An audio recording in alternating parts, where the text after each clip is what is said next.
नमस्ते दोस्तों। आज मैं आपको सुनाने जा रही हूँ अपनी लिखी एक कहानी जिसका शीर्षक है तेरे बिन भी तेरे साथ। बारिश रुकी हुई है अभी मैडम, चाहें तो निकल जाएं। चपरासी ने आकर युक्ता को बताया। ठीक है, थैंक्स। युक्ता कंप्यूटर स्क्रीन पर डूबी थी। ऑफिस टाइम ओवर हो चुका था। बस एक आखिरी काम निपटाकर वह उठ जाएगी, उसने सोचा। सही बात है, अभी बारिश थमी है तो निकल जाना चाहिए, वरना फंस जाऊंगी।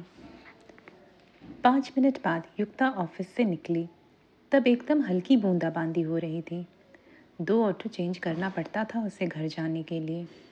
जब तक पहले ऑटो में थी तब तक तो ठीक था, लेकिन जैसे ही उतरकर गली की ओर चंद कदम बढ़ाए, हल्की बूंदाबांदी मोटी बूंदों में तब्दील हो गई और फिर तेज हवाओं के साथ मूसलाधार बारिश शुरू हो गई। अरे ये क्या! युक्ता अपना छाता संभालने में लग गई। हवाएं इतनी तेज हो गई थी कि युक्ता को लगा छाता पलट जाएगा, इसलिए वह एक दुकान के शेड के नीचे खड़ी हो गई। तेज बारिश के कारण ऑटो मिलना मुश्किल हो रहा था। कुछ देर इंतजार के बाद युक्ता उसी बारिश में आगे बढ़ी कि तभी पीछे से ऑटो आता दिखा। भैया, जानकी कॉलोनी छोड़ देंगे? ऑटो वाला ना में सिर हिला आगे बढ़ गया। युक्ता विवश होकर रास्ते में भरे पानी में अपना पैर डुबोकर चलने लगी। ऑटो वाले ने ना तो कह दिया, पर वह 10 कदम आगे बढ़कर रुक गया। फिर युक्ता को बैठने का इशारा किया। शायद उसे युक्ता की स्थिति देख सहानुभूति हुई हो। बारिश थी भी तो काफ़ी तेज। उस पर से आधी भीगी युक्ता छाता बचाए परेशान सी चल रही थी। 10 मिनट बाद युक्ता घर पहुंची। ऑटो में चढ़ते उतरते वक्त वह अच्छी खासी भीग गई थी। जल्दी जल्दी उसने हाथ पैर धोए और कपड़े बदलकर बालकनी में आ गई। बेहद पसंद था उसे बारिश का मौसम। बचपन में तो छत पर जाकर खूब भीगा करती थी, पर अब भीगने का समय कहाँ, इसलिए अब पसंद है उसे खिड़की से बैठकर बारिश देखना। बस बारिश देखोगी? चलो भीग भी लेते हैं। एकदम से याद आ गई उसे अमन की बात। एक बार जब वह और अमन बालकनी में बैठकर चाय पी रहे थे, मौसम ने एकदम से अंगड़ाई ले ली थी और झमाझम बारिश होने लगी थी। युक्ता का खिला चेहरा देख अमन ने उसे छेड़ा था। चलो युक्ता, साथ में भीगकर आनंद ले। नहीं, मैं बीमार पड़ जाऊंगी। युक्ता का खिला चेहरा और खिल गया था। नहीं पड़ोगी? मैं नहीं पड़ने दूंगा, अमन ने भी शोखी से कहा। प्रत्युत्तर में युक्ता कुछ नहीं बोली थी। वह जानती थी अमन मजाक कर रहा है, क्योंकि जितनी जल्दी उसे सर्दी नहीं लगती, उससे पहले ही अमन को छींकें आनी शुरू हो जाती। वह कप रसोई में रखने उठी, दरवाजे तक पहुंची ही थी कि एकदम से अमन ने उसे खींच लिया। अरे! युक्ता अमन की बाहों में गिर पड़ी। उसका चेहरा सुर्ख हो गया। अमन के आलिंगन में एक बेहद खूबसूरत एहसास था। भिंगा दूंगा बारिश में, अमन ने शरारत से युक्ता को देखकर कहा। भिंगा दो, कहकर युक्ता हंसी। उसकी हंसी हंसी का तो दीवाना था अमन। गाहे बगाहे उसे छेड़ना, एकदम से अपनी बाहों में खींच लेना, पकड़कर उसके गाल चूम लेना, अमन उसकी एक हंसी देखने के लिए ही तो करता था। युक्ता, तुम हंसती हो तो कितना अच्छा लगता है। जिंदगी कितनी हसीन है तुम्हारे साथ से।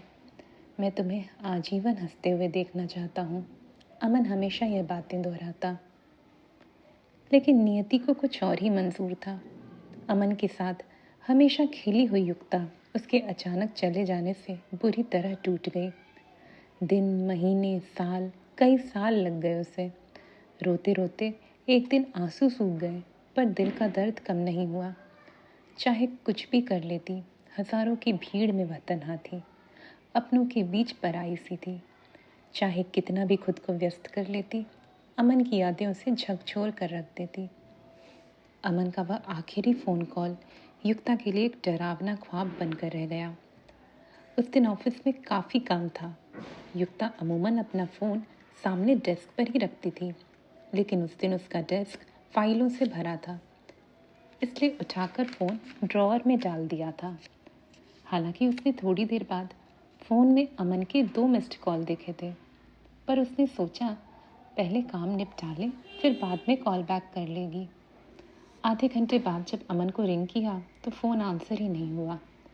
तब भी युक्ता को लगा अमन बिजी हो गया होगा। उसने वापस से फाइलें उठा ली, लेकिन जब 10 मिनट बाद अमन के फ़ोन से किसी और व्यक्ति ने फ़ोन किया और उसे अमन के एक्सीडेंट की खबर दी, युक्ता की आंखों के आगे अंधेरा छा गया।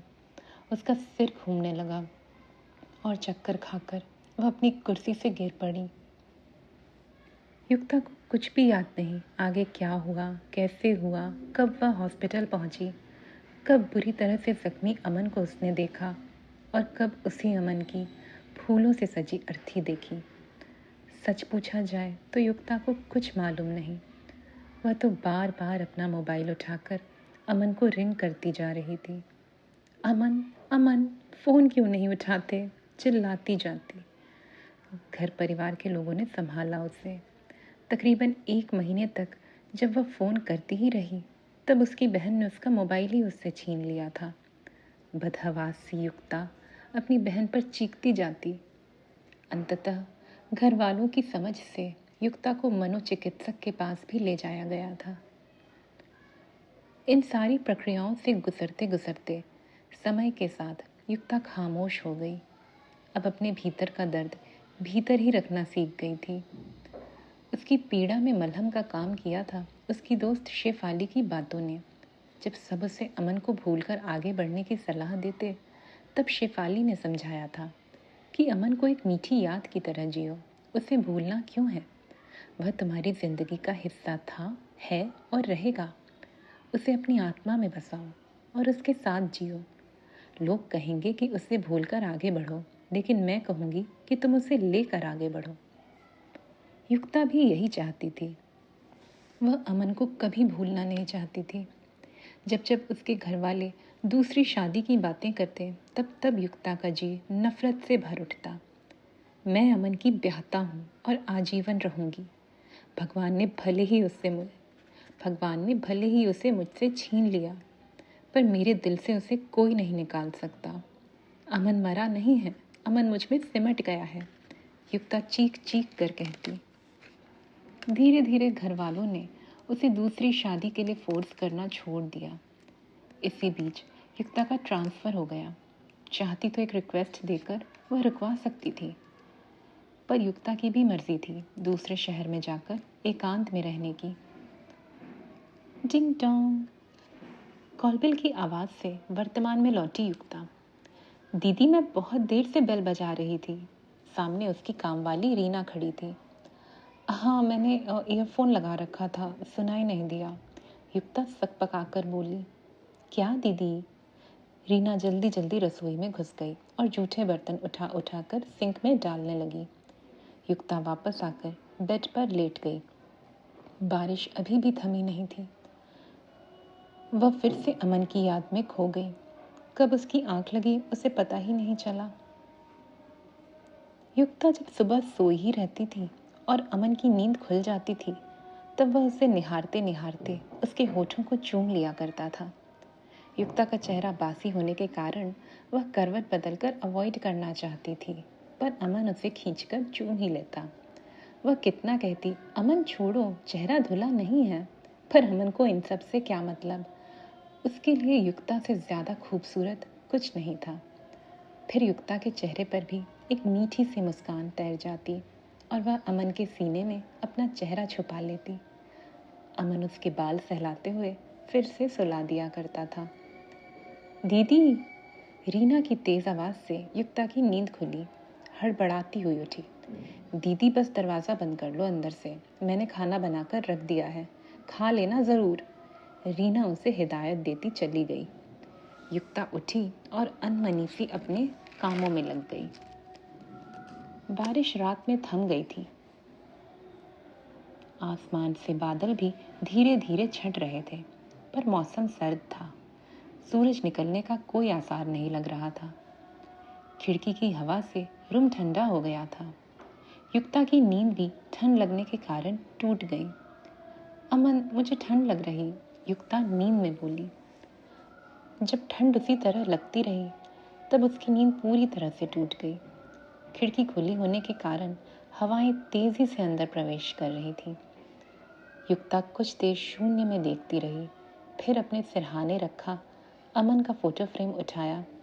उसे चूम कर वह खिड़की बंद करने उठी, पर बाहर का नज़ारा देख वह बालकनी में आ गई। सुबह का मौसम काफ़ी सुहावना था। ठंडी ठंडी हवा युक्ता के चेहरे को यूं छू रही थी जैसे कोई नर्म सी थपकी दे रहा हो। ताज़ी हवा में फूलों की भीनी भीनी खुशबू घुली थी। कोयल की भी मधुर कुहुक सुनाई देने लगी थी। युक्ता ने घड़ी देखा, 5 बज रहे थे। प्रकृति का नज़ारा ऐसा था कि उसका मन किया बाहर जाकर टहलाए। नाइट सूट से ट्रैक सूट और स्पोर्ट्स शूज़ में चेंज कर वह अपने बालों का जूड़ा बनाती गेट से निकली। कई दिनों बाद वह सुबह सुबह वॉक के लिए निकली थी। 7 वर्ष पहले जब अमन और उसकी शादी नहीं हुई थी, तब दोनों सुबह सुबह हर दिन वॉक पर जाया करते थे, झील के किनारे। फिर वहाँ बैठकर अपने सुखद भविष्य की कल्पना किया करते। शादी के बाद तो छूट ही गया था ये सिलसिला, पर दोनों जब भी पुरानी बातें याद करते, ये मॉर्निंग वॉक्स उनकी यादों का अभिन्न हिस्सा होते थे। युक्ता इन्हीं सब ख्यालों में खोई काफ़ी दूर निकल आई थी। गली से निकलते ही सड़क आ जाती थी और सड़क के दूसरे पार पर पुराना रेलवे स्टेशन था। इक्की दुक्की ट्रेनें ही चलती थी वहाँ से। दूसरा मेन स्टेशन 4 किलोमीटर की दूरी पर था, तो अब सरकार पुराने स्टेशन को बंद करने की सोच रही थी। चलते चलते युक्ता स्टेशन के दूसरे छोर पर आ गई। वहाँ से रास्ता सुनसान हो जाता था। बस पटरी और झाड़ियाँ, लंबी लंबी झाड़ियाँ और घने घने पेड़ पौधे। युक्ता को सब कुछ बहुत आकर्षित कर रहा था। वह अमन के ख्यालों में खोई बढ़ती ही जा रही थी। शायद उसे अच्छा लग रहा था। वह गहरा पसरा सन्नाटा, चीरती हुई हवाएं और इन सब के बीच अमन की यादें। आह की करुण आवाज़ से युक्ता की तंद्रा भंग हुई। किसी बच्चे के रोने की आवाज़ थी, पर बहुत साफ नहीं थी, दबी हुई सी थी। युक्ता ने इधर उधर नज़र दौड़ाया तो उसे कुछ नहीं दिखा। इस जगह तो कोई नहीं रहता है, न आता जाता है, फिर ये रोने की आवाज़ कहाँ से आ रही है? वह सोचती सोचती आवाज़ की दिशा में बढ़ने लगी। आवाज़ झाड़ियों के पीछे से आ रही थी। हैरान युक्ता आगे बढ़ती रही, फिर चलते चलते ठिठक गई। करीब 40 बरस का आदमी होगा वह, और 5-6 बरस की लड़की। कितना निर्मम दृश्य था वह। काश कि इंसान के हवस और वहशीपन की कोई सीमा होती। युक्ता का दिल दहल उठा। सामने ईंटों का ढेर था। एक बड़ी सी ईंट उठाकर उसने उस दरिंदे के सिर पर दे मारा। दरिंदा बच्ची के ऊपर झुका था। इस अप्रत्याशित हमले की उसे आशंका नहीं थी। वह तिलमिला उठा, पर युक्ता का वार काफ़ी ज़ोरदार था। उसका सिर फट गया। बहुत शराब भी पी रखी थी उसने।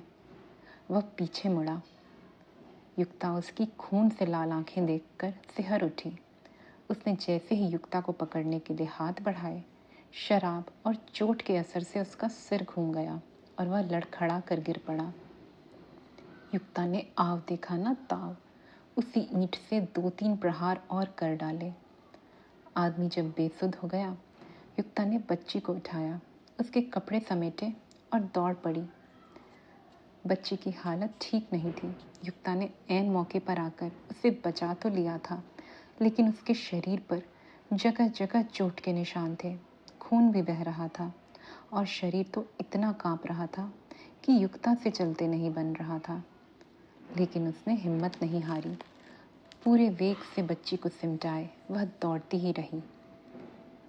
सुरक्षित स्थान पर पहुंचकर उसने अपनी दोस्त महिमा को फ़ोन मिलाया। महिमा उसकी कॉलेज फ्रेंड थी और थाने की एसएचओ भी।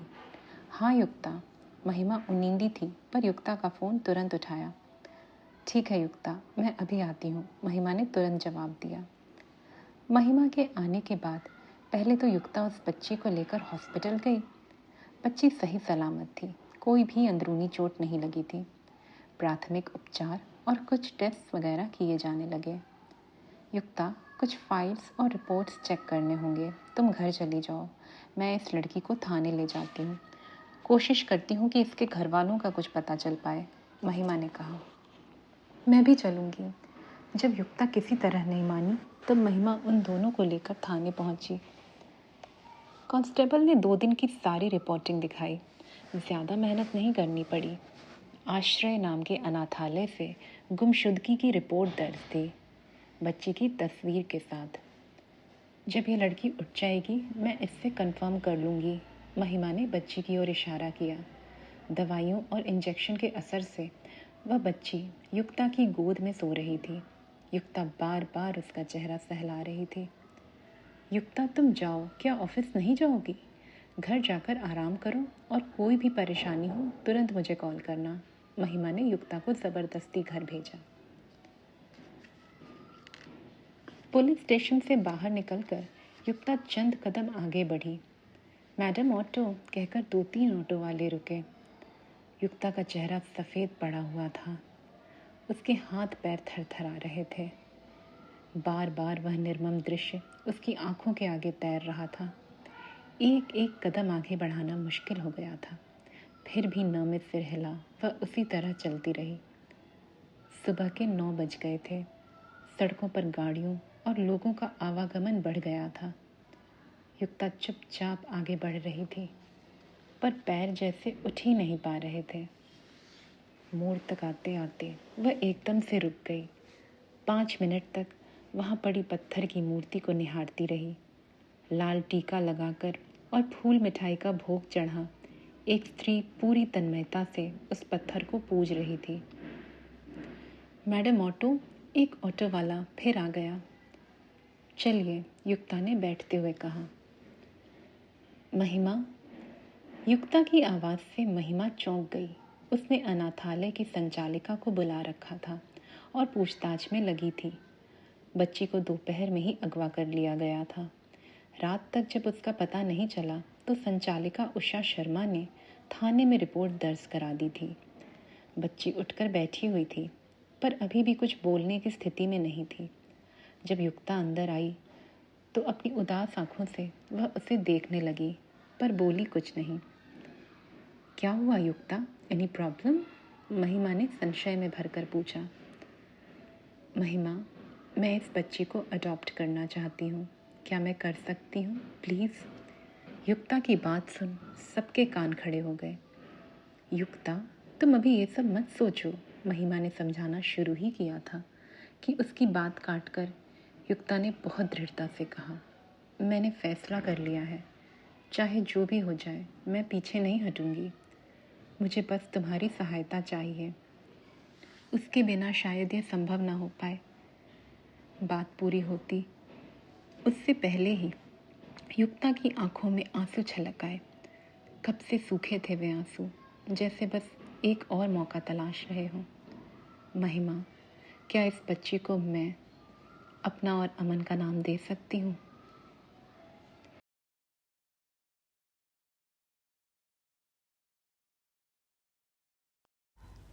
कमरे में थोड़ी देर सन्नाटा पसरा रहा। फिर महिमा उठी और युक्ता को गले से लगा लिया। उसके बालों पर अपना हाथ फिराकर उसने उसके कानों में कहा, मुझे गर्व है तुम्हारे इस निर्णय पर। बेंच पर बैठी बच्ची चुपचाप यह सब देख रही थी। वह समझ तो कुछ नहीं पा रही थी, पर जो कुछ भी देख रही थी उसे अच्छा लग रहा था। तो दोस्तों, ये थी मेरी कहानी। अगर आपको पसंद आई तो लाइक कीजिएगा।